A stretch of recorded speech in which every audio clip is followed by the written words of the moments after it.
What is up, guys? Welcome back to the Kick Ash Podcast. We are here. I almost dropped my microphone because I was about to laugh at myself. The little intro thing. I don't know if you guys saw it or will see it, but once it finished like the StreamYard countdown and it was about to splice over to the intro video, it popped in and showed me for a split second. It just cracked me up. But what is up? Good afternoon. Good afternoon. It is Saturday, January 12th, 2025, and just gonna do some evening wrestling chat. Just kind of nothing too specific. We are gonna touch on a few things. There is some Vince McMahon news as well, which may or may not chat on. Just because it's there's a little bit of updates, like a settlement that he reached, but it's just one of those things where I just feel really just like kind of gross sometimes talking about it. But yeah, so maybe talk on that. We'll definitely talk about SmackDown, AEW, Kenny Omega's return, of course, in the direction for that, and also a little bit of John Cena. Kind of take a look at where he could possibly be going for the next, well, obviously for the next year, but maybe his Rumble aspirations, if he's going to actually win the Rumble to hit number 17, which is crazy. It's just crazy to think that now, like, in to kind of like before we get into the show specifically, just to kind of like an overview of Cena, it's just crazy to see and to think about his trajectory, right? From when he first started, and then the hate that he got because of his character, right? The Dr. Thugonomics type. Well, before he was the actual Dr. Thugonomics, the actual, right? But when he was the rapper, right? And he was going out there and the bad guy and just dissing every home city that he was in. And he would wear like the away jerseys, things like that, just to kind of mock the city and stuff like that. But to see the hate that he had then, and then the love, and then the hate, even when he was supposed to be loved, right? And then just the where he's at now and the trajectory that his career has had. Not even trajectory in the sense of popularity, because whether people were loving him or hating him, he was one of those types where not even one of those types. He was one of the rare types, right? That was able to be the face of the company and to own that and to maintain the same core character, the same good guy character, right? And not deviate really from that as much as we wanted, and especially when times were getting stale, they never pulled the trigger on the heel turn, right? He's definitely referenced and kind of mocked it a few times, doing an actual heel, putting there was that one, I think he was wearing like a one of those the white shirts that he had where like the champ is here, and it would have the title belt at the bottom of the t-shirt, which is just so weird with the arrow, just very weird. But he actually his heel down and did a turn. He knows, like little corny shit like that he would do to kind of play off of the outpouring of feedback, we'll say, to put it nicely, that he was getting. And social media was obviously still on the run, or on the rise rather, back in those days, right? Early 2000s, mid 2000s, and of course it's streamlined since then. But yeah, it's just crazy to see now that we've kind of come full circle with Cena, and the love and the respect, obviously the love that he has and that he's getting in every city that he's been in. And it's going to be very interesting rather for me, um, to see how much love he continues to get. And I highly doubt, for instance, in like your New Yorks, your Philly markets, your and obviously not Boston, but especially like your New York and Philly markets and Chicago, the reaction, especially Chicago, if he's gonna be have any type of interaction with Punk, man, I just think that could be just fascinating. I wonder if they have their schedule posted for this year. I'm sure they do, but if they're gonna be hitting Chicago, and Cena's gonna be, or Cena has the availability to be on that show, and it's gonna be a Raw show, or if at that point Punk is on SmackDown, whatever roster, if the stars align, they have to have Cena and Punk interact in Chicago. I just think that they would be stupid not to. I don't think any I think Punk, even I'll back up and say as well. I think Punk would make it a point to be there, even if he wasn't supposed to be at the show type thing. I think he would make it a point to have that moment be an availability, right? And to be a thing. So I think that actually I want to see. I'm gonna take a look really quick here and see if they have any tentative dates for Chicago. Reschedule 2025 because man, let me pull up the comments here as well. Good afternoon, everyone. Good afternoon. I'm gonna pull up the comments here. What up, Muhammad? I appreciate you popping in, man. You say, hey, hi, Kickash Podcast. I hope you're doing well. And same with everyone here in live chat on Sunday evening. Yes, Muhammad, I hope you're doing well as well, my friend. Good afternoon. Maria, what is up? What is up, girl? Maria and Fernando. I appreciate you guys popping in. Today is Sunday. Oh, I think, did I say Saturday? I might have said Saturday. Sorry. Mine's all over the place. What up, Impact 88? What up? What up? The only championship that Cena has never won is the IC title. Yeah, man. We'll chat about that here in a second too, because that's a very good point that you make. So we'll definitely chat about that. And I guess we're just gonna officially start with Cena, right? Rewind 89. What up? What up? You say, hey, thanks for the ILC tip. Oh, yeah. Hey, thanks for the ILC tip. Went to Smackdown Friday night. It was dope. Oh, bro, how was it, man? You said it was dope. Yes, dude. And was the ILC like just like not life changing? I don't want to be dramatic, but just like prime, dude. Because like it's just you have so much access, right? You can just slide to the left or to the right depending on which end you're on. For people getting up and down, like just so many pros, man. You can do your own thing. But yeah, man, and what a good show for you to be at too. So let me know any more thoughts that you have, especially when we get into SmackDown in a little bit. But that's awesome, dude. Yeah, man, of course. Of course. I'm happy you went. I'm happy you went. Maria, you said a return to Thugonomics back when he was getting booed a lot was a missed opportunity. For sure. For sure, dude. Yeah, it really was. And part of me wonders if he ever, and he's, especially when he always gets asked, like he's kind of, he being Cena, he's kind of that type to where like if you ask him a question like, oh, like if you were to go back and change anything or if you could do this or that, would you? And he's always that type to be like, no, because if I did, then I wouldn't be here or whatever, like, which I can definitely appreciate and I get. But I part of me wonders, man, if he ever wishes that they would have capitalized on that opportunity, especially in what was it, like 2010, 11, 12, like 20, between like maybe even 2009 to 2012 time frame, especially. You could probably even extend that out a little bit further.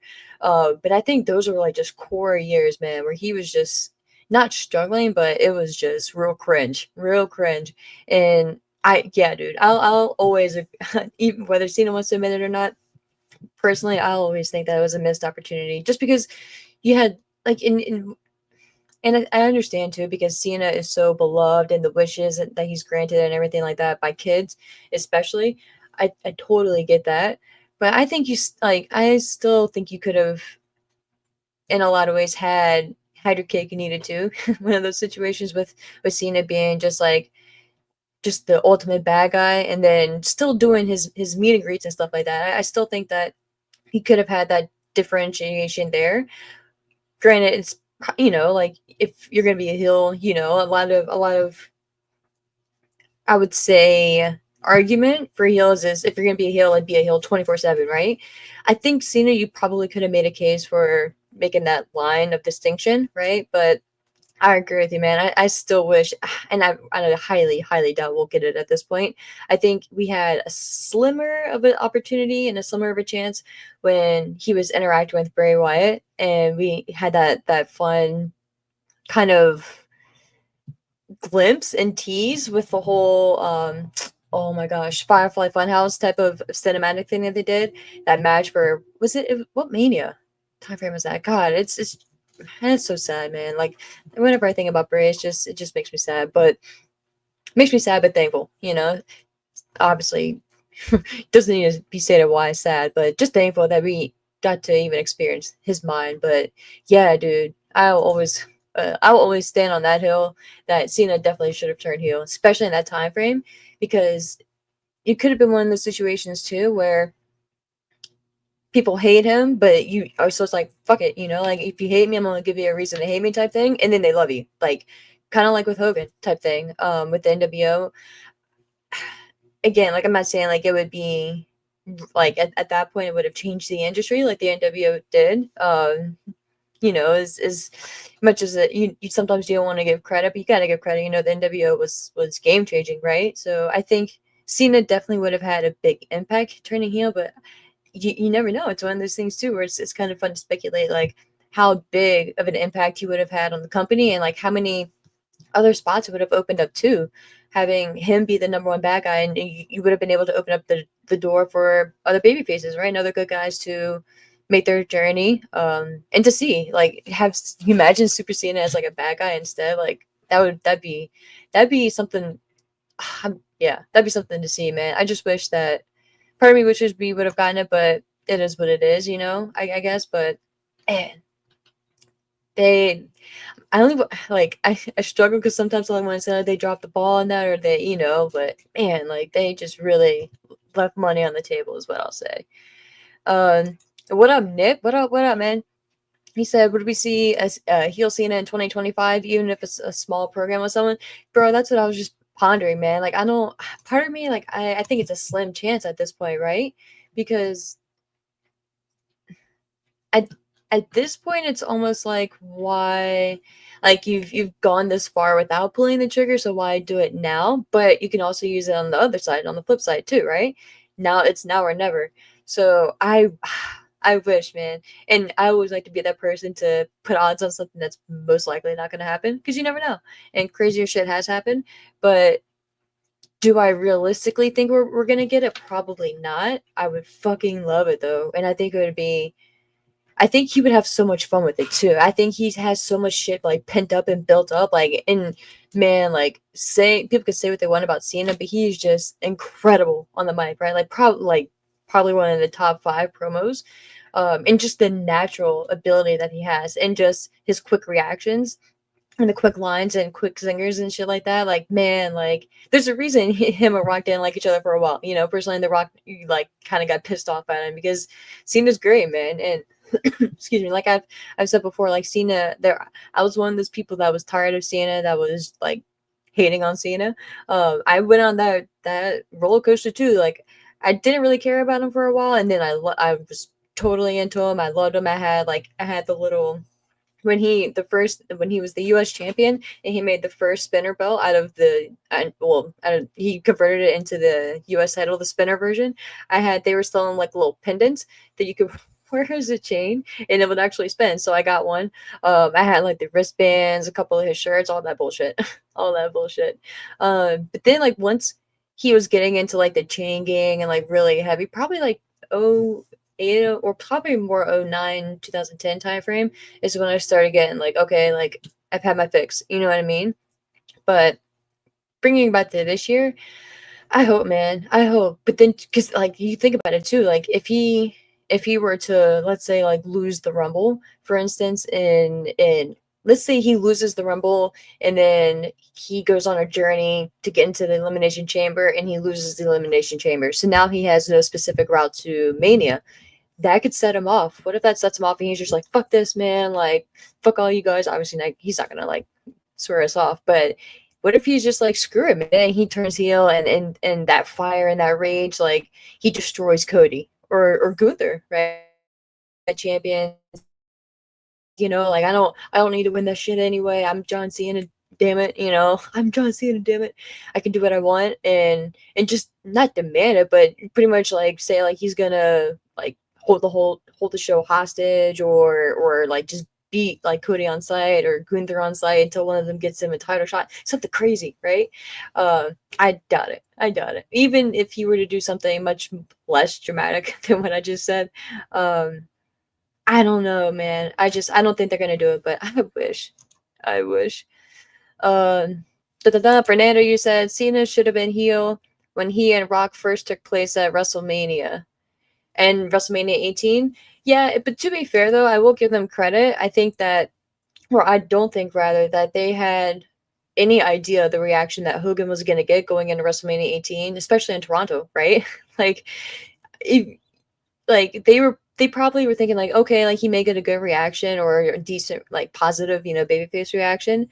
He being Hogan, but they weren't in, first of all, they weren't even in the US, so you wouldn't think that Canada of all places are gonna be that gung ho for Hogan, to the point where they're like booing The Rock and they're hulking up with Hogan, right? Especially because Hogan at that point, they just came back with the NWO and returned to, well, not returned, but the NWO had debuted essentially into WWE. It was a return for Hogan to WWE, obviously, but it debuted a few months prior at that No Way Out back in 2001.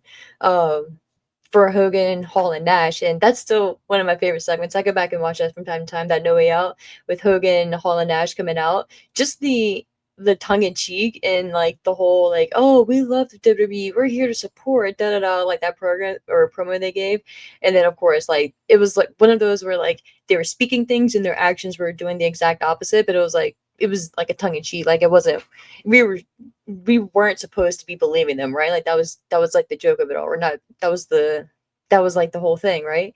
Um, and that was, man. When you think about it, like it was just crazy.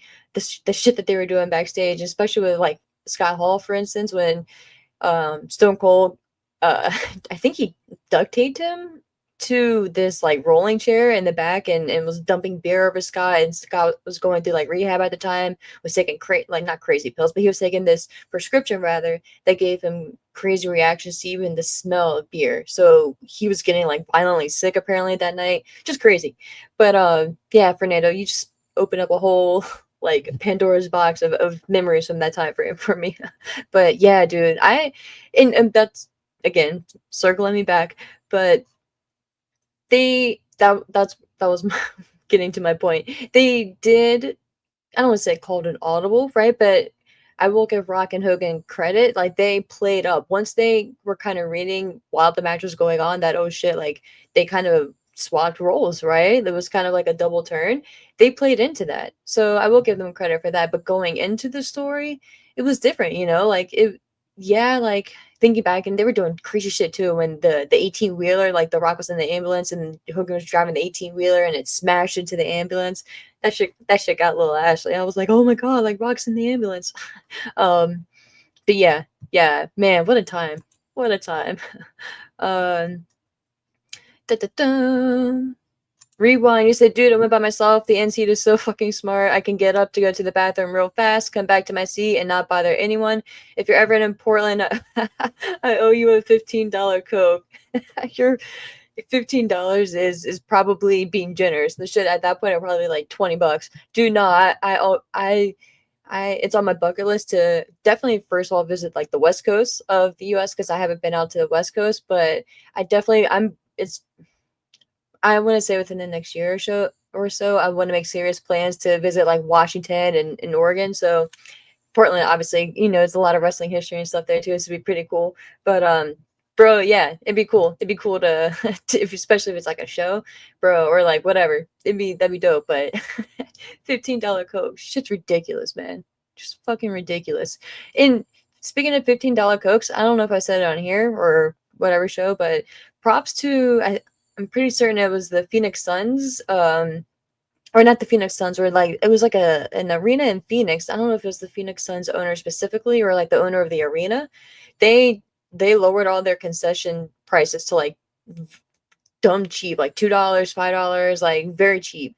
And it's like, yeah, thank you. You attract more families because like it's pricey for me going as a sole individual, right? Let alone going with a friend, or I can't even imagine a family of like four or five. Like your paycheck's going there. I mean, dramatic, but like you know what I mean? Like it's just fucking crazy. Don't even think about getting merch. Your merchandise is that souvenir cup. That $15 souvenir cup. It's just crazy, bro. No, I do love me a good souvenir cup, so I am that person. They get me. They get me. What up, Johnny? What up, what up? You say imagine if John Cena went to New Japan Pro Wrestling. I imagine, right? But since you mentioned it, I had a crazy thought.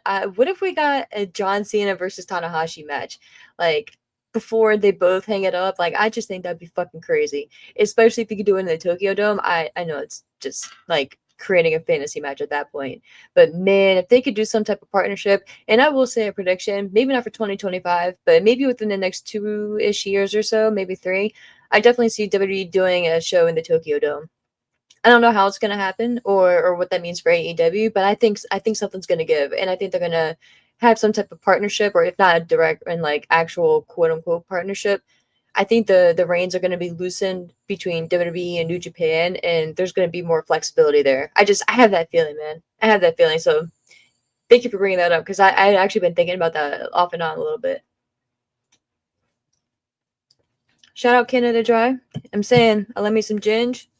Keep it stocked. If y'all need a sponsor, y'all had a little bit of negative press there. I'm just saying, holler at me. I'll help you guys out.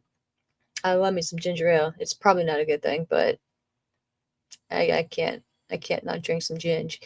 Johnny, you said Cena versus Cody in a rap battle. Cody wishes, bro. I mean, he is from Atlanta, right? So he probably thinks he's got it in him. But bro, can you imagine? Can you imagine? Uh he did quote Tupac once. Oh my god.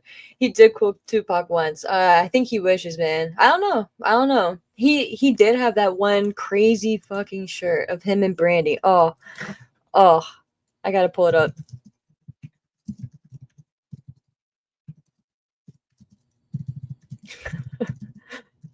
It was the most obnoxious shit I had ever seen in my life, and that's why I low key wanted to buy it, guys.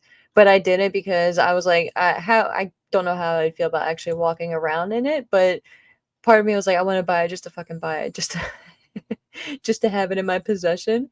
And again, and then once I actually thought, like, put a couple minutes of thought into it, I was like, yeah, let me not. I'm trying to see if I could pull up just like a regular picture of it. Just the wildest shit. Alright, I'm gonna get this. It's so tiny. Hold on, I gotta share this shit because if you guys haven't seen it, like it's a visual that you need to see and need to have in your brain. Oh yeah, just make him say, "Oh, sure, that's what it was." That was the name of it. Oh Christ!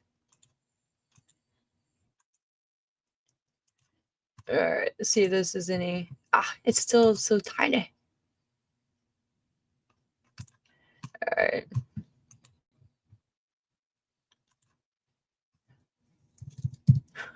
But this, like, and guys, this was obviously completely different time frame in Cody's life. So don't judge him too much. Let's see if I can get that, if it's any clearer. It's kind of grainy, but I'm just gonna show the. You guys probably don't even care about it. I care way too much about this fucking shirt. Here we go. Oh my god.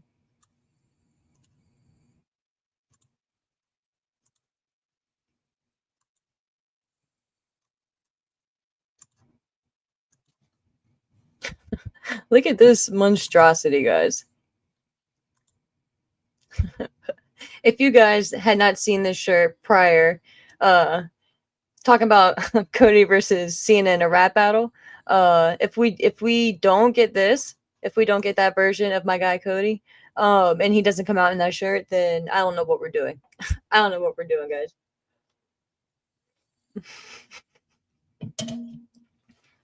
I just fucking love Cody, man. It's just obnoxious, right? And I loved it. That's why I was like, I was so close to pulling the trigger and getting that shit, but I was like, what am I gonna look like walking around in this shirt? But yeah, I'm sorry, guys. I just had to share that shit because Cody, man. But let me switch the overlay back. Let me pull your comments back up here. Yeah, Nick. I'm gonna star that one, my guy, and come back to that one. Talk about Aleister Black. What up, Billy? What up, man? I'm doing great, man. How are you doing? How are you doing, my friend? It is Sunday evening. I think I did say Saturday now that I'm kind of thinking about it at the start of the show. If Randy Orton versus Naito, bro, you can make a whole fucking fantasy card. Whole lot of fantasy card.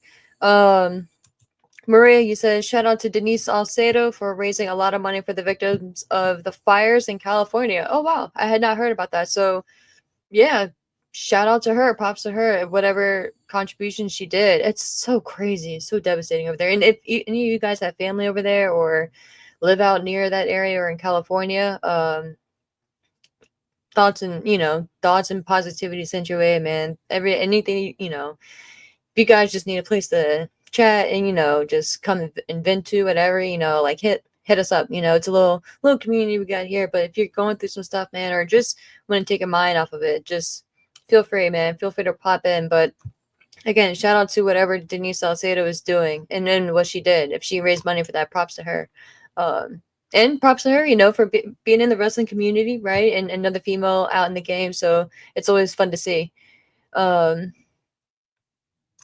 Yeah, Muhammad said, "Isn't that awful and terrible and horrible and devastating? My heart goes out to them at this crazy disastrous time." Yeah, dude, it's fucking crazy. So, all the thoughts, man, all the thoughts, and it's just so sad because I was, kind of reading a couple things on it a little bit ago, earlier in the day, rather on Twitter, and it's just so crazy. Like you kind of feel helpless, right? Like, of course, you can send like money and donations and stuff, but you just kind of feel helpless. It's like it's your own people. It's like it doesn't even matter. Like just seeing shit like that and just like when like like you see like shit going on like across the world sometimes it's just like you just feel real helpless, like at the end of the day we're all humans, and like we all put our shoes and socks on and pants on the same way, and we all like it's just I wish we as cliche as it is, right? Like I wish we could all just like the biggest issues of our day were just like bullshitting about wrestling, right? And arguing about wrestling, and not like all this like crazy drastic shit. And apparently there's people starting the fires out there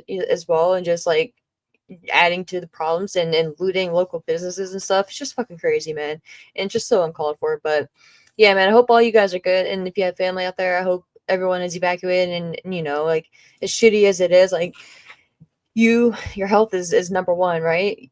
You can, I don't know. It's easy to say like like a lot of it's materialistic because it's not like it's your home, it's the shit you grew up on, it's your prized possessions, so it's just real tough all around. So hope everyone is good out there. But yeah, Maria, thanks for pointing that out for sure. Da-da-da. Muhammad, you said this should definitely be on Dotary Shop. Yo, maybe they're saving the design for if and when Brandy ever comes back. And I think she will, man. I think she will once we get like bad guy heel Cody Rhodes, man. A couple years from now, I'm sure. Because I hope and I don't think that he's going to be another Cena type where he just never turns. I think eventually he will. And man, that's gonna be fucking fantastic. And I would love to see that version of Cody come out, man. I still got the picture pulled up, which is crazy. But yeah, it's just wild. It's just wild. Johnny, did I take out the nose rings? No, man, but my fucking nose rings, it's still there. It's the smaller one because my fucking nose rings, the ball fell off the other one. Actually fell off of two of them, and I cannot walk around with one ball on the nose ring. It's just fucking ridiculous. So I just have like a smaller one in until my new ones come in. Yeah, it's just ridiculous. Brian Wilson, what up, man? What up, homie? What up? What up? It's all at work. What up, man? What up, guys? You said, have they found Melina yet? I know no one could get a hold of her. Like really, Melina? Like the wrestler Melina? No, I don't know. I don't know. Let me see. 1 second, guys.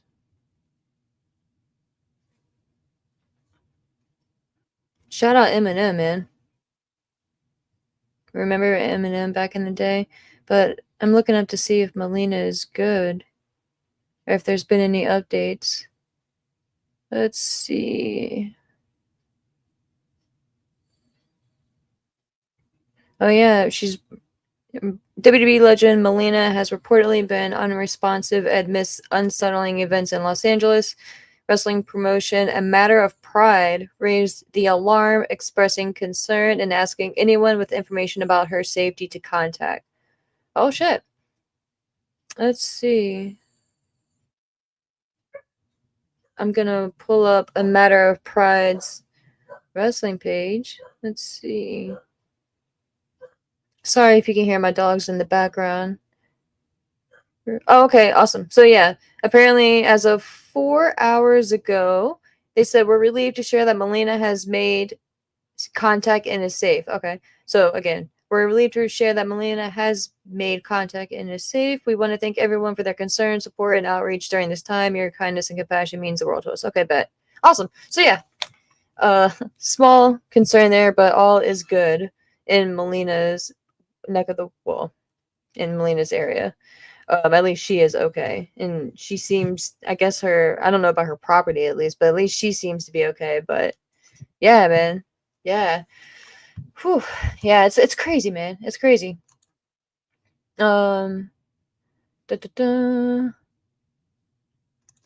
Let's see.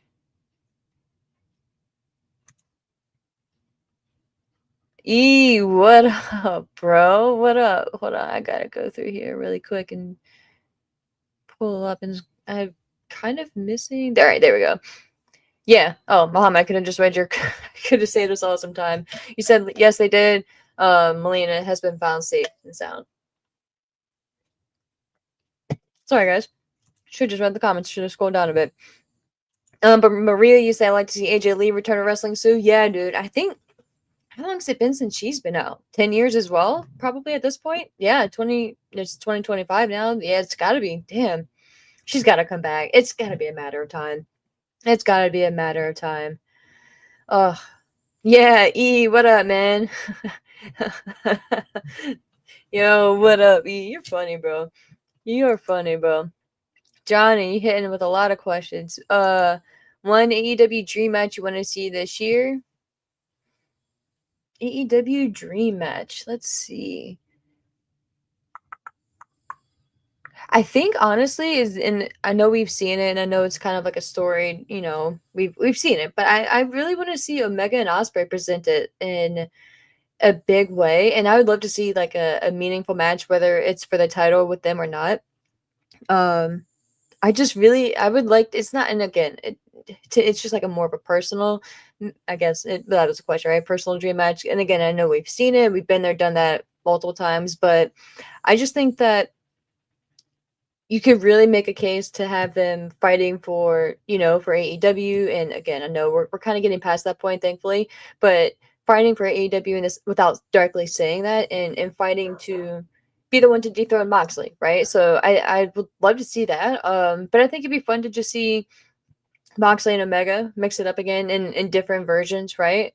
But I to me for AEW, I don't necessarily I think this year have like a dream match. I just kind of my dream for AEW is just to kind of clean up the main event scene because once we clean that up, I think that'll have a trickle effect and kind of create some continuity and clean up the I don't want to say the undercard, but like because it sounds kind of demeaning, right? But the undercard and the mid card, right?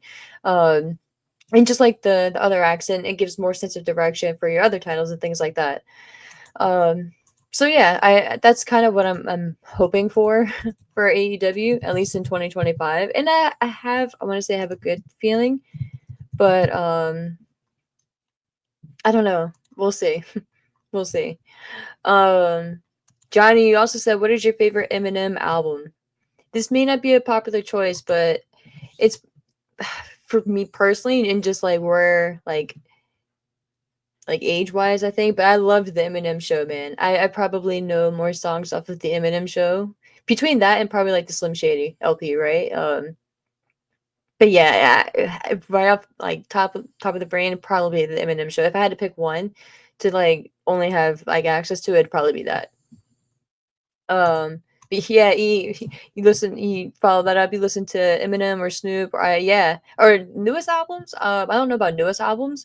Definitely not Eminem's. I didn't even know the other guys had a new album. To be honest with you, I haven't really like been following music as much lately, just because like to me it was just kind of getting to the point where everyone was saying the same shit, and I don't really care about the shit. Like, like I just need more substance, right? I'm not even like a snooty or anything like that because I listen to some fucked up shit, right?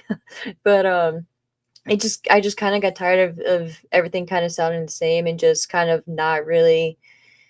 It was like, all right, like, I don't know. It just kind of felt redundant to me. So I go back and listen to the old shit, and I honestly like I've just been listening to a lot more or just watching more like documentaries on YouTube lately on just various things. And just being more in tune with like world events and shit like that, then I don't know. I think maybe I'm getting old, but I've just my brain has just kind of been like wanting to absorb like new and like learn about like random and new shit. So I haven't even been listening to much music at all lately. But yeah, man. And what kind of dog? So we have three dogs here. So I have a pug bulldog mix. She's sleeping over there. We have like a little like wiener like uh, corgi type dog, and then a shepherd. She was a rescue dog. She's some type of shepherd mix, German shepherd mix. Don't know what the other half is, but yeah, those are the babes. Um, da-da-da.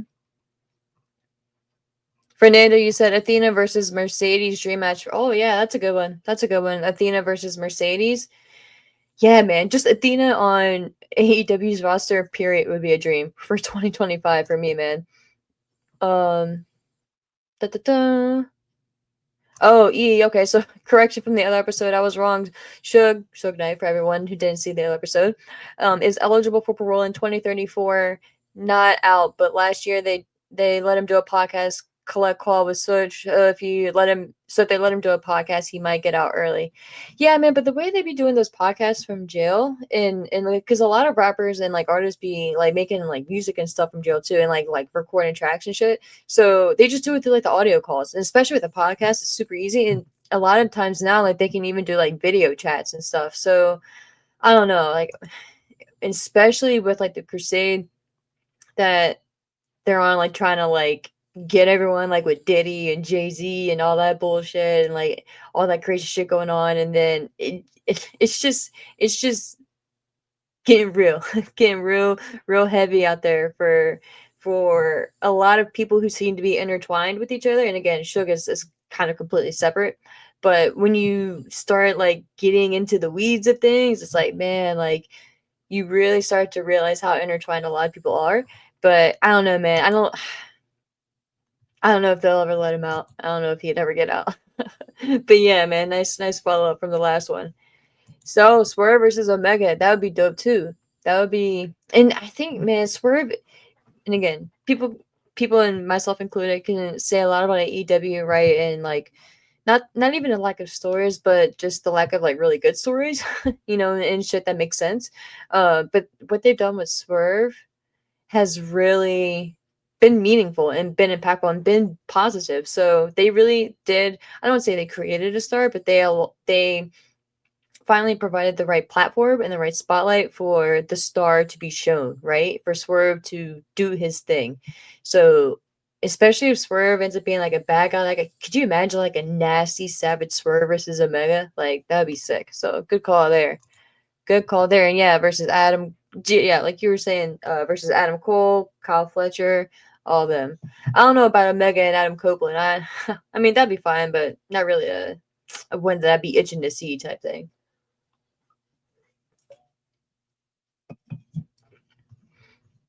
Dun, dun, dun. Okay, so you said they all dropped a new album this year, and the last three dropped within the last month or two. Yeah, I had heard that Eminem did, but I hadn't heard the other three. So yes, shows you how checked out I've been lately. But yeah, I mean, I'll check it out for sure. Um, I may reactivate my Spotify and see. What up, Blue Kyber Crystal? You say hello, Ash. Saw your videos on creating AEW debuts and watching New Japan for the first time and became a fan. Wishing you much success. Thanks, dude. I appreciate that. I really do. And I called everyone dude, so I apologize for that. But yeah, I appreciate that, man. Thank you so much. Thank you so much. Johnny, you also say Fletcher versus Adam Copeland.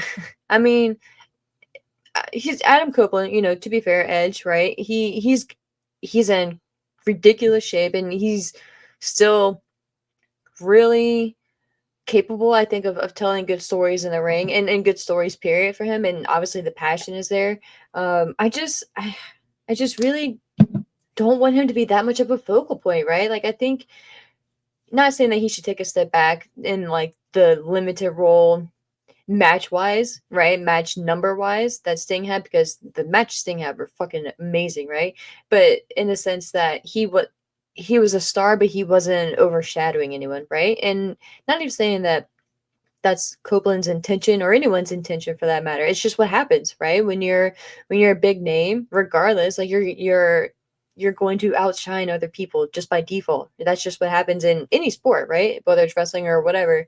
Um, so I just it would be cool, for instance, if I think he'd be a really good TNT champion and to run the gauntlet, right? And to get back to that. I think that that's a good area for him and to revisit that role, or to even like help revitalize the tag division, right? Figure out a way to rekindle things with Christian Cage once he drops or unsuccessfully cashes in his not Money in the Bank clipboard, whatever, you know what I mean? So I think we just gotta get through this like brief cycle of him in the main event picture. And again, not even knocking it or saying like, oh, it's shit, because it's not. I think it's gonna be fun. And you know, it's gonna be cool to see him and Moxley continue to like go back and forth. And I hope we get like a good promo, like face to face, you know, with them in the ring. I think that'd be really fun and really cool to hear Mox and Adam Copeland go back and forth on the mic, and just to really see what old Edge, you know, it really has like in the chamber, right? When it comes to like on the mic skills, I think, and without any restrictions, right? Without anyone like giving him a script, just kind of really going off the cuff. I flash back to him and Ricky Starks, right, which was very entertaining. But I think I don't know, man. I just think that there's a lot of possibility there, but I also don't want him to be the main focus. I want him to be just like a supporting cast member, as crazy as that sounds, but and I think he will. And again, like he's totally that type. Like he's not selfish or anything like that. From interviews and just like the podcast that him and Christian used to do before he came back to wrestling like years ago. I listened to it. It was really cool.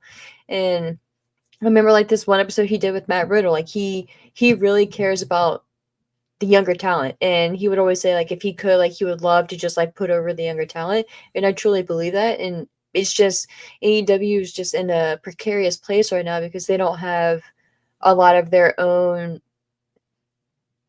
like pillar support, right? Like you think of the four pillars, like they aren't as over as maybe you would hope. Of course, MJF is you know, MJF is who he is, right? But other than that, like you need more upper tier guys, and you have Swerve, right? And you can make a case for whether he's AEW like homegrown or not.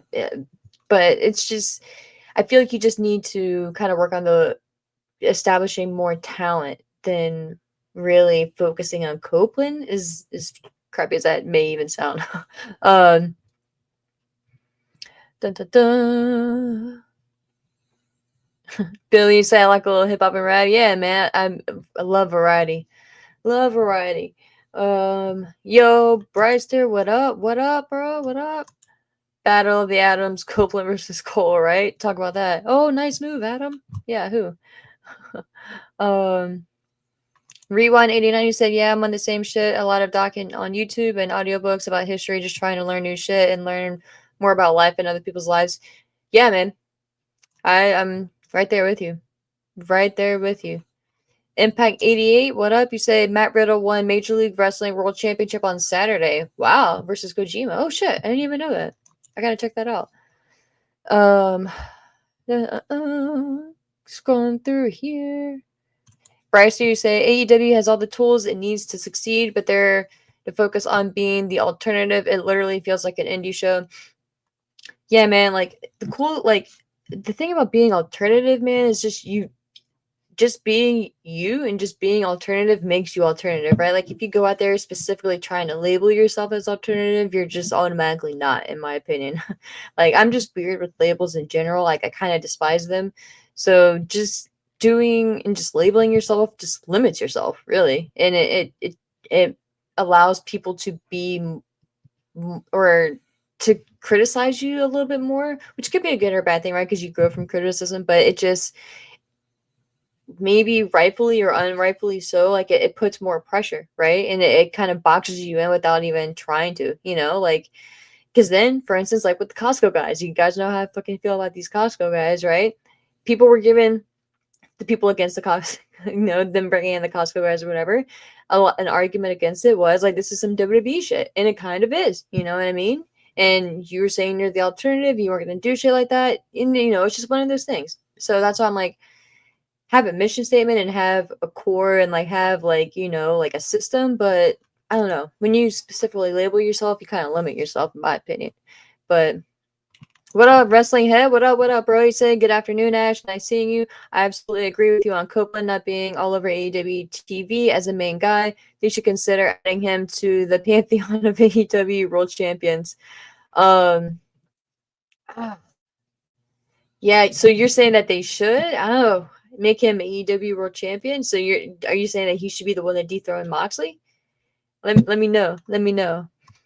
Okay, oh, yeah, so you follow up there for a quick run just to add to the legacy of the title. Man, so if you think about it though, like I'm gonna pull up there 1 second. Oops, wrong button. Because obviously their first champion was Chris Jericho, right? And then it was Hangman, or I'm sorry, it wasn't Hangman. First it was AEW. It was Chris Jericho, and then it was Moxley, was it? Hold on. I want to pull up, and I will say their website leaves a lot to be desired. But I will say, I found it one time a while ago. They had like a really cool lineup of their champions. Yeah, so I'm gonna share my screen here in a second. But I really like how they have on their website, and I'll show you guys how they have a history of their championship and the lineage. So 1 second.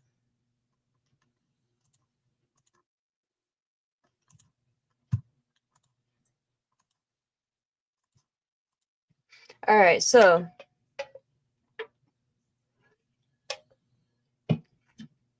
and again,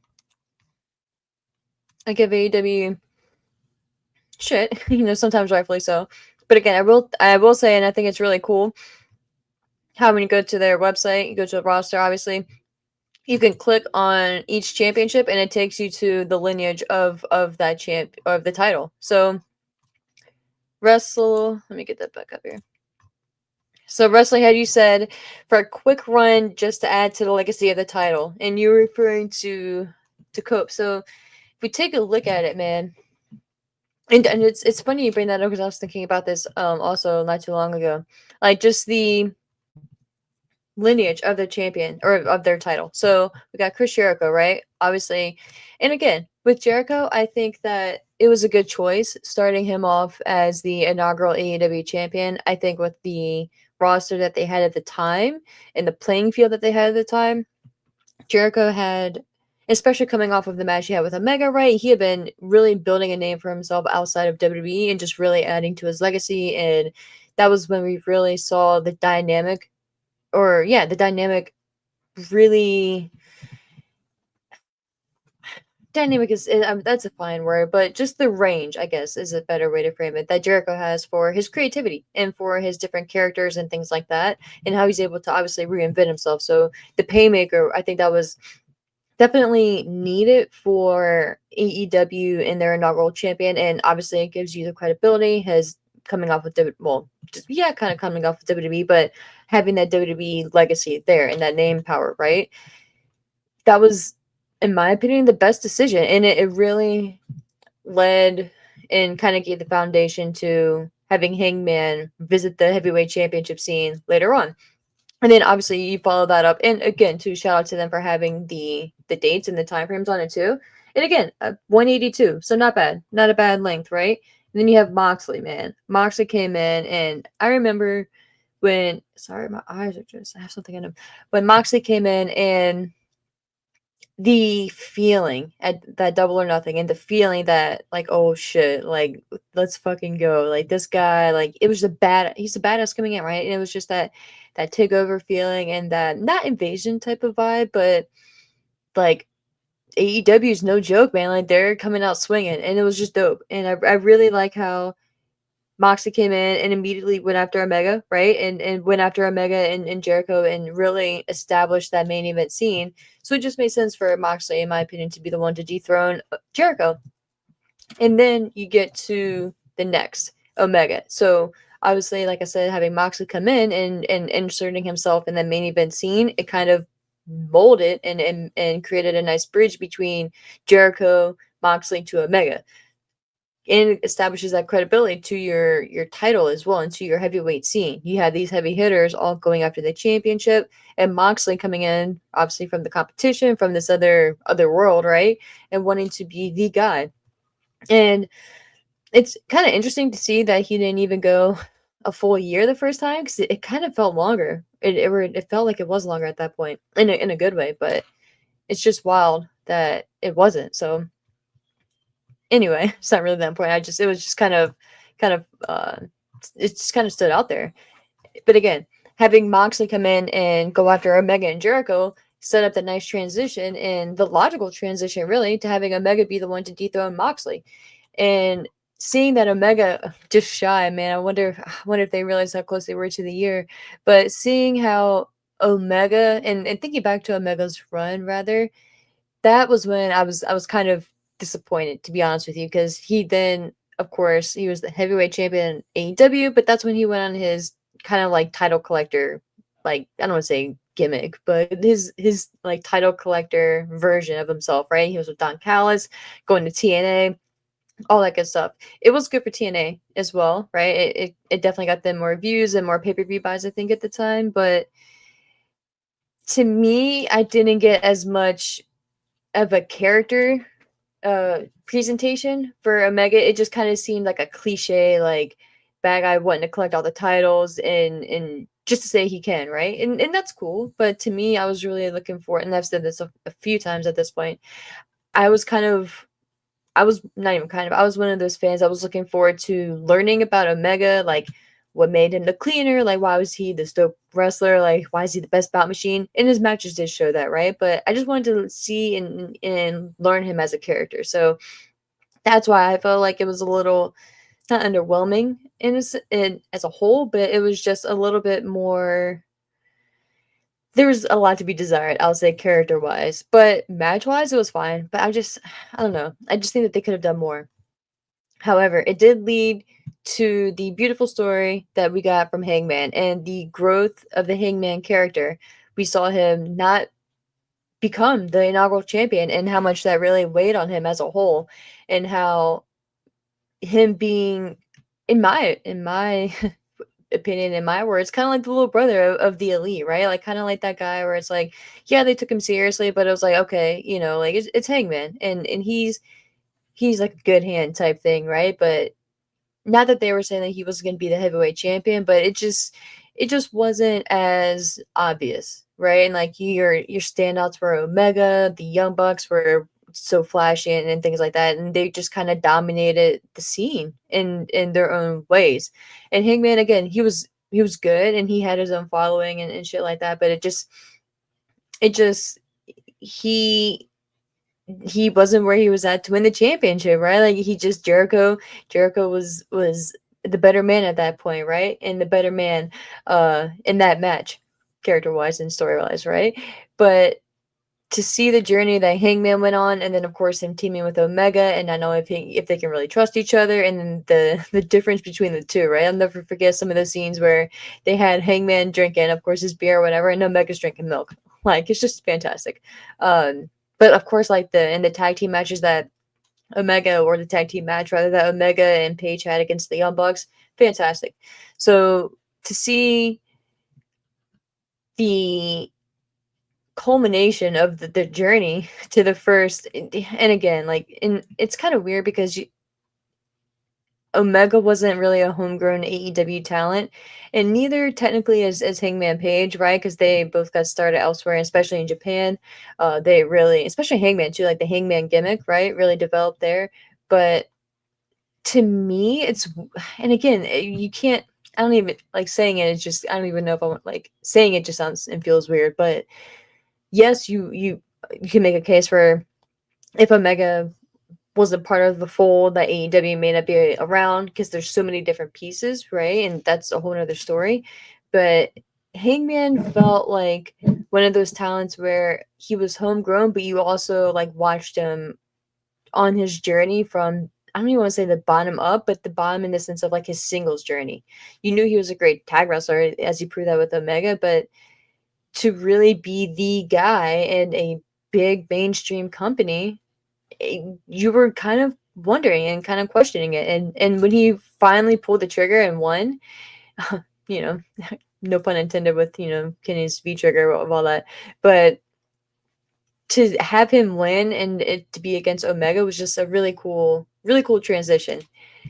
And then we creep up to my guy. Just look at him. Look at this. Look at this face, guys. Really quick. I gotta pull up the comment section here too.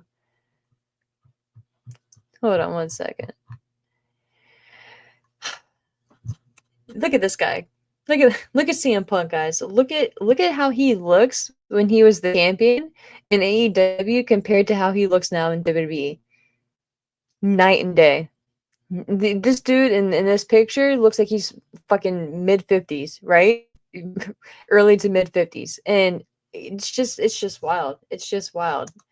Um 87 days. And of course we all know the shit show that was CM Punk dethroning Hangman and the promo that led into it. Yeah, which also, and then Punk getting injured, and it also led to the interim champion, which I hope they don't ever revisit the whole interim championship bullshit, because it really just fucked over Moxley and Tony Storm for that matter. Just really, didn't really fuck over Tony. Fuck over is kind of dramatic, but it just really just created more problems than good, in my opinion. Moxley is the interim champion, and then it's just, look at that. That just looks dumb.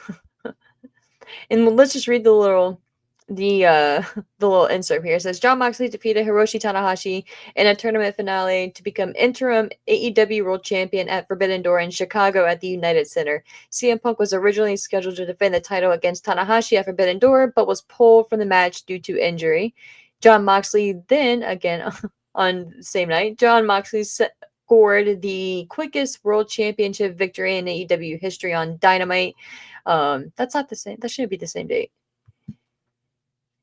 I got it. Okay, that can't be. That makes no sense.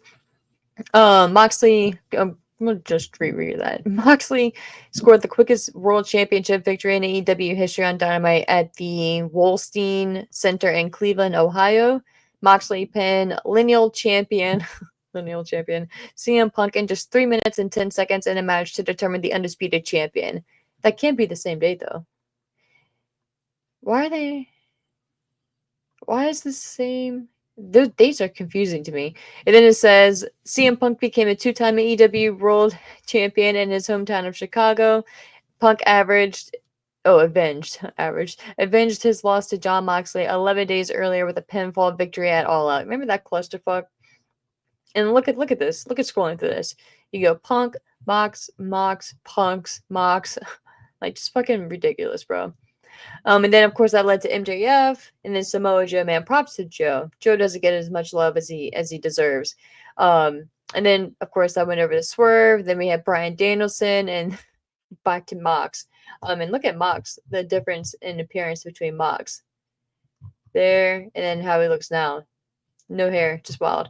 So I kind of wanted to take a look at that and probably spent way too much time on it than I should, but I want to take a look at their lineage and see if it felt as, because to me, when you think of AEW and when you think of someone like a Jeff Jarrett or a Adam Copeland or a Christian challenging for the title, the whole point of going into a match is the possibility that they're going to win, right? And if not, then what's even the point? So my fear is just the perception, you know what I mean? And because again, this is like, it's just, I've been thinking about it, so I kind of used your comment as a way to kind of segue into this. But AEW as a whole, like, you just really need, and they started off, like, I mean, of course, like, I'll never kind of goes against my argument, but starting off with Jericho, I think is still a solid choice. But I think you still want to, and it plays into the whole alternative theme and vibe that they wanted to, and perception that they wanted to put out there. you just really like you need to have that badass vibe. And Moxley, say what you want about the story, and trust me, I have. He still at least gives off that badass, like don't fuck with me type of dude and type of vibe. And if I'm gonna have a company and I have the option to have Moxley, I'm gonna want him as my champion, or depending on the lay of the land as well, right? But going through here, man, like to have someone dethrone Moxley too, like I would really hope that even if it's like a quick hot shot type thing, just to like, like spark, like to have a swerve, or like not actually swerve, but just, make a swerve and to like have a spark in the business or whatever, in their business. I think you could, but it's, I think that, I think they have an idea for Christian, and I'm really, I don't want to say concerned, but I think Christian making his appearances and kind of sitting and watching and stuff like that, I really think that they're looking to do something specific with Christian. And I don't know if it's gonna have Christian becoming the actual champion or not. So I think if it's not gonna be Copeland, I think it may actually end up being Christian, which doesn't make it any better or worse. But why continue to have him hold on to this if we're not going to pull the trigger on that just to make him lose? I don't know. I don't know. So, and then I was thinking too, I a scary thought had popped into my head whatever point I was watching Dynamite, or maybe thinking about Dynamite or whatever in relation to Dynamite. When MJF and Jeff Jarrett were talking, and MJF was out there hyping up Jarrett, and and wanting him to win the championship, so Jarrett can, MJF rather, can be the first one to face off against Jarrett, and which is completely obvious, right? Like MJF wants Jarrett to win because he thinks that it's going to be an easy victory for MJF, right? For him to beat Jarrett to get the Triple B back. So he's a smart man, MJF is. Not really the most like for us as fans, it's not really the most entertaining, right? It's kind of the same old shit, but it makes sense if you're MJF, right? Like, why wouldn't he, for his character? So I did have a scary thought. So what if Jarrett finds a way to get to Moxley, right, and to get his heavyweight championship match? Almost don't even want to put this into the universe. He wins. He somehow, there's a whole bunch of interference, or he finds a way to dethrone Moxley just for Christian to come in and not quote unquote cash in his not money in the bank briefcase clipboard thing, and then we end up with Christian as our heavyweight champion. Fucking ludicrous, right? Like, can you imagine the shitstorm that would be started on Twitter? And I would love it just because I would love to see people lose their mind. And or not actually, I absolutely don't think that's ever going to happen, and I hope that does not happen. But can you imagine? And not even Jeff Jarrett, right? You can even do what Oldhead was saying and have Adam Copeland be the one to dethrone Moxley, and then have Christian cash in on Copeland as another fuck you to him, literally. But I don't know. I'm just it's just, I don't know, man. It's one of those things where you kind of wonder where they're gonna go with. But I think them holding off on Christian and having him still pop up is going to play into a title change, which could be a good or a bad thing. um, bum.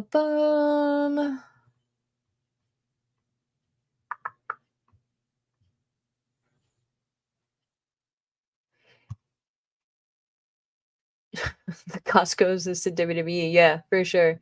Oh, Johnny, yeah, you said the Tony Khan has a lifetime supply to Costco's hot dogs and pizza, and those double chocolate chip cookies. He better, right? All that, with all the hype those shit gets, right? Yeah. Why can't y'all cope with the name Cope? It's so creative. Yeah, I can't cope with that shit. Oh man. Mm-mm-mm-mm. Yeah, cage match, Johnny Brian Cage versus Christian Cage. Wrestling heavy set by Asher 100%. AEW needs to focus on developing young talent. Keyword developing. Some of the talent is just one role or feud away from being a big deal. Just missing guidance. Perfectly said, bro. Perfectly said. Perfectly said. And since we're talking about AEW, I will mention, I don't think I can go back to it since I unstarted, but I will bring up, and sorry, I forget who. Let me see if I can go back and find it. But earlier, I think it was actually you, Nick. I think about Aleister Black. Yeah, it was you. So thoughts on Aleister Black potentially returning during the Rumble. I want to hear that awesome NXT theme of his again. Bro, I think that'd be fucking insane. Can you, like, I'm not going to say it would get the levels of an Edge surprise return because the emotional aspect of that was just unmatched, in my opinion. But I think holy shit reaction wise, I think it would be damn near close to that because, and again, I know he wasn't nowhere near as big of a deal or main eventer or anything like that, and it's just for us fans who really loved him from NXT and saw the potential.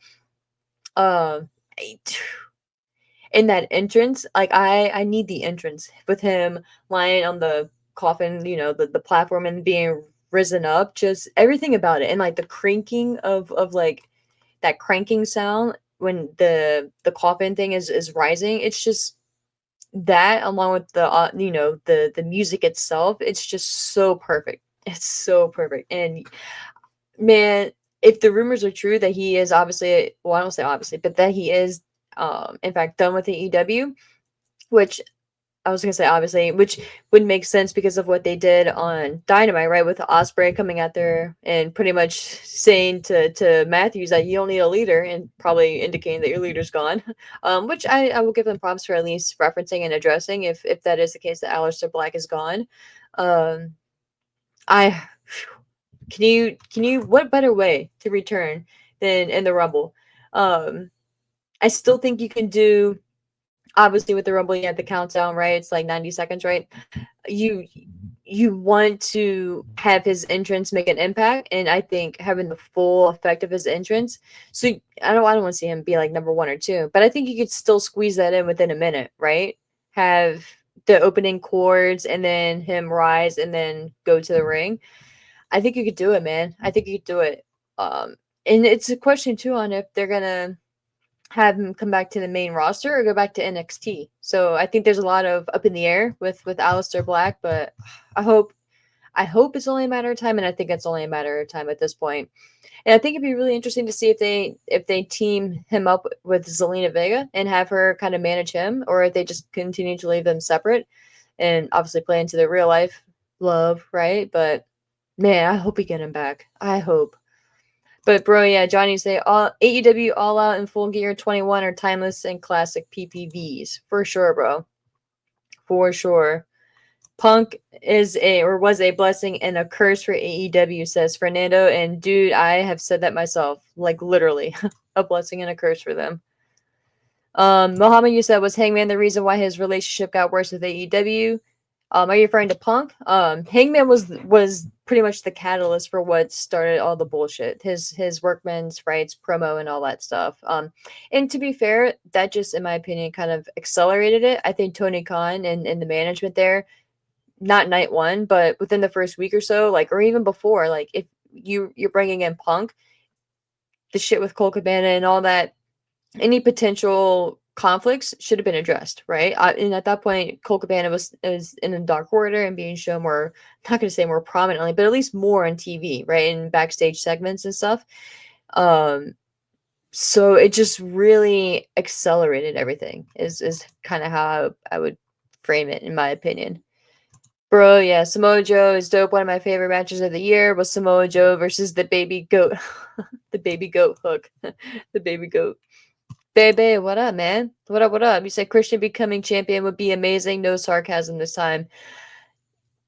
Again, it's not in that young developmental direction that I was referring to, but I would take Christian over Adam Copeland at this point, just because Christian is just so fucking good, man. And to be fair, like, you need to give Adam Copeland some time, to be in and be healthy. And we can see, but just the way Christian has been on the mic and just between the mic and his presentation, right? That fucking turtleneck is just atrocious. In his match style, I just think he's done just a phenomenal job, really. What up, Sean? You said sorry I haven't been on tonight. My Packers are laying an egg, but at least it's closed.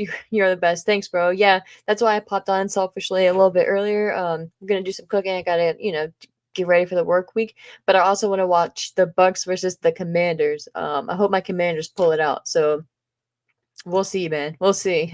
Um, You said Collision was so boring last night, and they need to stop naming their they need to stop naming their shows. Yeah, Johnny, Aleister Black and Cody have a lot of unfinished business, and talk about an impact, man. Like, whew, just having, ugh, man, like, oh my god, just the story of Cody and Malachi in AEW and the shitstorm it started over there. Like, whew, it's just wild, just wild. What up, Duran? What up, bro? You say, hey, what up, Kickash Podcast? How are you doing? Long time no see. Hope you're doing good and well. I'm fantastic, man. Hope you are as well, man. Happy New Year, all that good stuff to you. Hope you're good. Ba-ba-bum. Just going through here, man. Da-da-da. Babe, you say to explain myself, Christian is one of the few things that makes me excited to actually look at my TV. Yeah, man, he's great. He's great. No explanations needed. Yeah, man. Go Commanders. I'm pulling for them big time. Jaden is fucking fantastic, dude. We got lucky with that one. Not lucky because he was a great talent, but lucky in the sense that we got him. Obviously being from Virginia, Virginians adopt the DC team, right? So that was always my default. But man, it's a lot of shitty years being a Redskins / Commanders fan, but I also love the Packers. I was a big Aaron Rodgers fan. Um, I'm in like for sports. I've kind of noticed too. Like maybe it's not even necessarily the team. I'm a more player person that I kind of dig. But talking about SmackDown really quick before we kind of wrap up things and get towards the end of the stream here. Pulling up the SmackDown side. One sec. Ben Evans. What's up, bro? You got all these emojis and you say you suck. Alright, what's up, bro? Thanks for the comment, man. You're helping my algorithm. I appreciate that, bro. um I'm pulling up because SmackDown. To be honest, I talked about this on Brass Ring Media, partnered with One True Sport. So definitely subscribe and check us out over there. I go live every Saturday morning at 10 a.m. Eastern. I won't be live next weekend though, but I will be the following week after that. I'll be doing some traveling, but talked about SmackDown a little bit in the 3 hour format. I'm very happy. I think it's June or July that there's reports that, and I think it was actually Triple H himself had confirmed that it's just a temporary 3 hour time frame for SmackDown. Pretty much, I think it's kind of like helping USA Network out or something to that effect, or not necessarily helping them out, but just allowing and providing more content, right? So it's fine, you know. It's just amazing the difference, in my opinion, how a Raw for 3 hours feels compared to SmackDown. It's just I think we're just so programmed to the Raw side of things being 3 hours than we are to SmackDown. Um, but again, like it was just you could, in my opinion, you just felt it. You just felt it. But with SmackDown, I talked about Chelsea Green. I enjoy what they're doing with Chelsea. I'm happy that the US Championship and hopefully what they will do with the IC Championship on the Raw side of things, it's tackling the purpose, right? It's shining more light on the mid card talent for the women's division and allowing more eyes on talent that aren't necessarily involved in the heavyweight championship realm for the women's division. As wild as that is to say now, but good, right? And again, like you do hope and would be hopeful, right, that you can give anyone, whether it's tag team, the women's division, whomever, a story within not having to be involving a championship. But at this point, I'm just happy that they're getting, that they're getting something right, and they're getting matches and actual TV time. And the Chelsea Green character, like if to me, it's exactly what they brought her in for and what they should have brought her in for, in my opinion. And Chelsea is a character.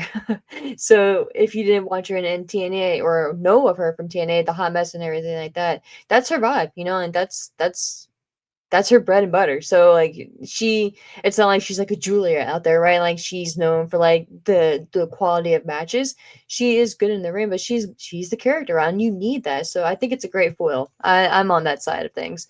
But hold on. Uh, uh, uh. What up, Ricky? Ricky Armstrong production. You say AEW, thank you for releasing CM Punk, and now he's on top of WWE with big storyline. Johnny say Taylor Swift and the Chiefs repeating. Yeah, man. Talk about the NFL being rigged, right? um you say any Raw predictions? You see that Oba and Julia are new champs? Yeah, I did. Oh, it looks like I'm lagging a little bit. But yeah, I did. I didn't see. I actually just turned it on a little bit, but I haven't seen the full NXT show, so I haven't seen the actual matches.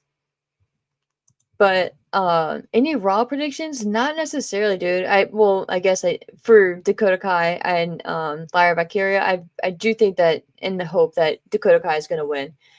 Um, that's honestly what I'm looking forward to most, really, for Raw. I'm really excited to see what they do with the IC Championship for the women, and I hope that they put importance on that, right? And really take that seriously. And I think they will because the two finalists as well, like they're not the biggest characters, right? At least Chelsea Green, you can make a case for she's very entertaining. So and not make a case, but you could say that she's very entertaining. So that's why they gave her the title. That's not really the case in something that you would go and default to say for Dakota Kai and Lyra. So I think that's a good sign. And that's going to be the focus, and like just kind of like how the men's IC championship was, kind of like the workhorse championship for the women as well. So I'm excited to see that.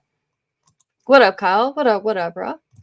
Yeah, E so much for Rogers being the Jets savior. Yeah, dude, what a fucking shit show they are over there. Justin, what up, man? You said they need to go back to 2 hours. Smackdown was boring as fuck.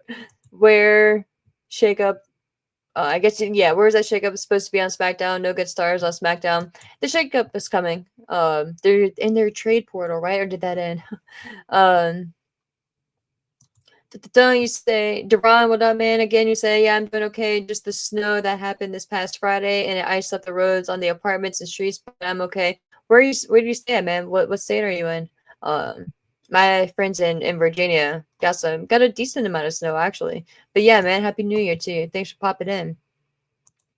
Nikki said, what did you think of The Rock on NXT? I liked the Ava, Ethan's, and Rock segment. Ethan looked starstruck.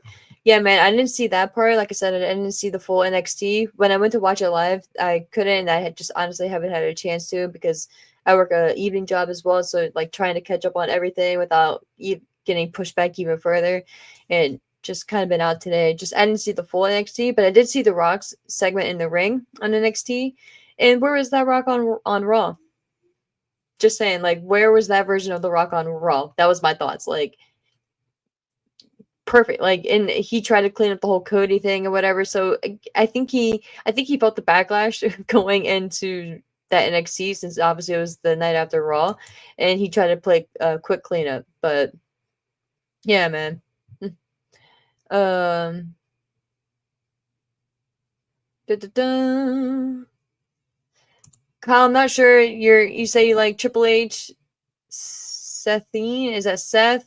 I'm not sure your question or your comment is there, man. Oh, Deron, okay, you said Asheville, North Carolina. Oh, man, are you doing okay from man, y'all from the hurricane as well, man? I hope you're good. I hope you're good, man. Uh, you say Julia's match was kind of quick, and are you a betting person? I don't think they'll have Lyra make it far in both tournaments and lose at the end. Yeah, man, you're probably right. I just want more for Dakota. And yeah, I dabble in betting a little bit here and there. Nothing crazy. Nothing crazy. Um, Fernando, where do you think Josh Alexander should sign with when his TNA contract expires? NXT, bro. All day, every day. NXT. I think he would be fucking fantastic just being the face of NXT for a good year plus as the heavyweight champion and just making his show and then make his way on up to the main roster. I think he'd be perfect for NXT and give him a good amount of time in there and then transition to the main roster, bro. I think that'd be great. I think he'll get lost in the shuffle in AEW, like I not even no hate, like, oh, don't, like nothing against AEW. They just got too much going on. And I just don't see a talent like him getting as much development and TV time that he would need. And not even need in a negative route, just need to get established. So Boom.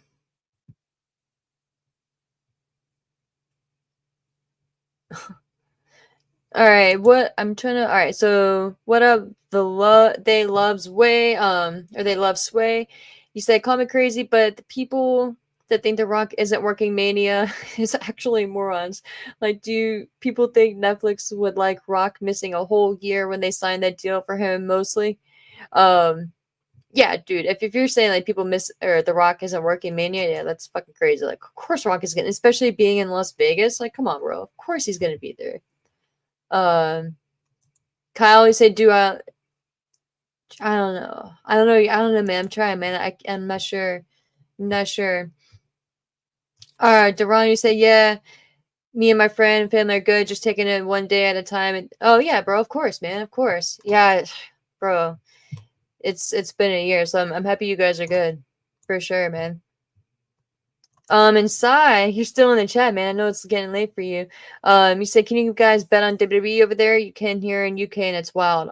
So with Florida, and specifically with me being in Florida, the only betting that I can do is what is the name of that fucking app? It's like Hard Rock Bet. Yeah, it's Hard Rock Bet, and I don't know if they have WWE on there. Let me see, because I just recently, like this past year, had downloaded it. Let me see. I don't know. I don't think WWE is on there though.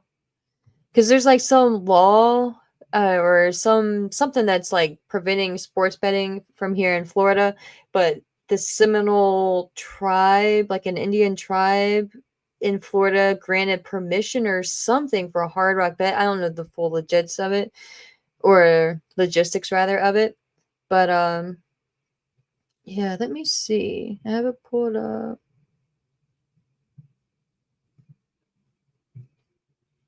Yeah, nah. So no WWE betting, no WWE betting at all. Just your typical sports. Which actually I'm gonna pull up here because I may want to place a bet on the Commanders game tonight. I just have a good feeling about my Commanders, y'all. I have a fucking good feeling. Let's see, they got some parlays going. $10 pays 410. Let's see what that's about. All right, so for this parlay, they got Cade Otton on the Bucks scoring a touchdown, Bucky Irving scoring a touchdown, Zach Ertz scoring a touchdown, and Terry McLaurin scoring a touchdown. I don't know about all that. I do not know. And parlays are so fucking stressful, y'all. So fucking stressful. And like they got, it's almost like a fucking like equation, right? Like, oh, sometimes you're just like, yeah, whatever. Here's 10. Let me know how it works. you know? Let's see. So who do y'all have? Y'all have the Bucks or the Commanders taking the W for tonight? Y'all better be on my Commander side. I'm just saying. I'm just saying. I'm gonna take a look at that here in a second. But inside you say it's crazy what you can bet on even star ratings for matches. That's fucking wild. Star ratings are so subjective. It is a what from Meltzer? Come on. And Rewind 89, you say you don't have DraftKings in Florida. That's fucking crazy. No, you can't bet on you can't oh no, you can't beat WWE on DraftKings. Nah, man, no, we don't have DraftKings. Like you just can't do it. Which is the wildest shit to me. Like you just can't. So yeah, I have no idea why. But one more thing on SmackDown before we wrap up here. I do like that we are holding off on Solo and having Solo come back, and I like that they're making it a little bit of a big deal for next week. I think that having him kind of take a week and soak in that L that he took from Roman, no longer being the tribal chief and having the Ula follow, but still showcasing Jacob Fatu and Tama Tonga, having them go out there and look like complete badasses. I think that really sets up a nice foil for next week and a nice story. And I think it's going to be one that if it doesn't thread SmackDown next week, that's going to probably dominate SmackDown or have a heavy hype into the main event. So, and again, I think maybe I'm a little off base here, but I think it's potentially setting up for a Solo Sikoa versus Jacob Fatu match at Mania. Maybe that's just wishful thinking as well, but I think that you really can't do much more with Solo being the tribal chief, right? For his bloodline. Like he's lost damn near every match. and he himself. So you're almost at the point where you can't take him seriously as even like a knockoff 2.0 version of the tribal chief, and now he has no claim to it either. So I hope it's, like I said on yesterday's show, that it's one of those where it's kind of like an evolution type thing where you don't really see it coming, and then once it hits, it's like, oh fuck, like here we go. And I hope Fatu and Tom and Tonga, they just destroy Solo.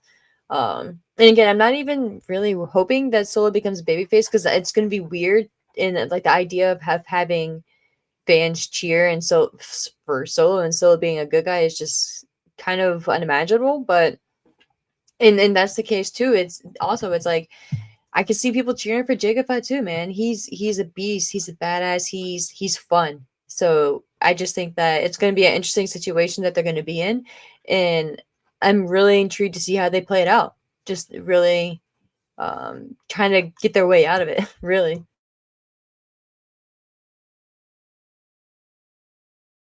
Let's see here, really quick.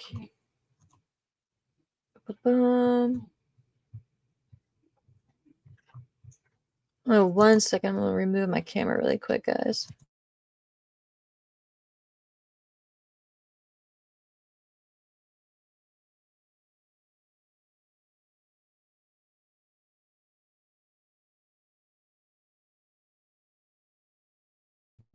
All right, I am back. Da-da-da. And Maria, you said, do you think Mike Bailey will be utilized correctly in AEW? I want to say yes, but probably not, and not even like a negative thing. It's just they're just not going to have the time in the space, unless they keep him on Collision and focus him on like developing on Collision, or even move him into the ROH, which again would be fucking crazy because he's bigger than not bigger than Ring of Honor. That's not in that route, but he's a bigger name than just to have him like just trapped in the Ring of Honor, like vortex is what I mean. But also like I feel like he's not going to get TV time on Dynamite either. So I think Collision is probably his best bet and his best hope at this point. And I just think they need to do a roster split too. Like there's more benefits than harm in my opinion. Mm-mm. Damien Castillo, what's up? What's up? You say, when is the next time you're gonna go live? That's a fantastic question, bro. Fantastic question. Probably not tomorrow night. Maybe let me pull up my schedule this week actually really quick.